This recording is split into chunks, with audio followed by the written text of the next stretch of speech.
napapansin na nila mga gawi kong parang hindi pambabae kasi bis na Chinese garter, laruan ko ay text sa cholens. Tapos kajamin ko lagi noon mga sigang lalaki sa amin.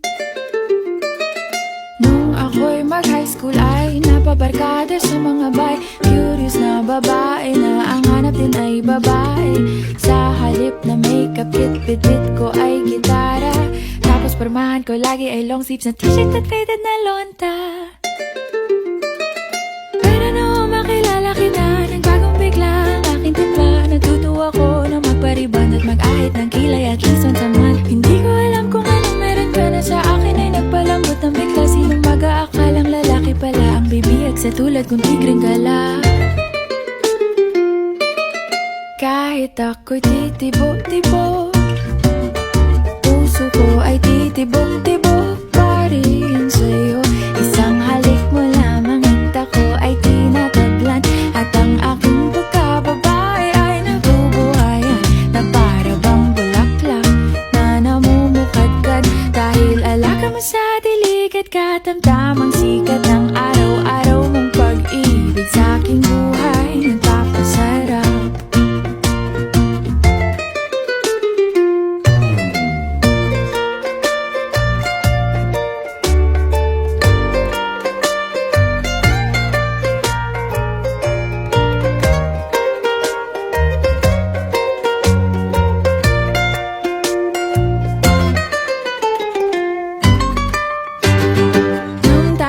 College ay saka ko lamang binigay ang matamis na oong 10 buwan mong trinabaho.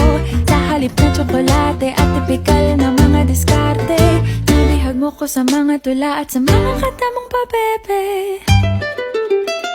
Kaya nga noong makilala kita, alam ko na agad na mayroong himala. Natutuwa kong magtakong at napadalas ang pagsuot ng bestidang pula. Pero di mo naman inasam na ako ay magbagong tuluyan para patunayang walang matigas na tinapay sa mainit na kape ng iyong pagmamahal. Kahit ako'y titibo-tibo, puso ko ay titibok-tibok pa rin sa'yo. Isang halik mo lamang at ako ay tinatablan. At ang aking pagkababae ay nabubuhayan na para bang bulaklak na namumukadkad.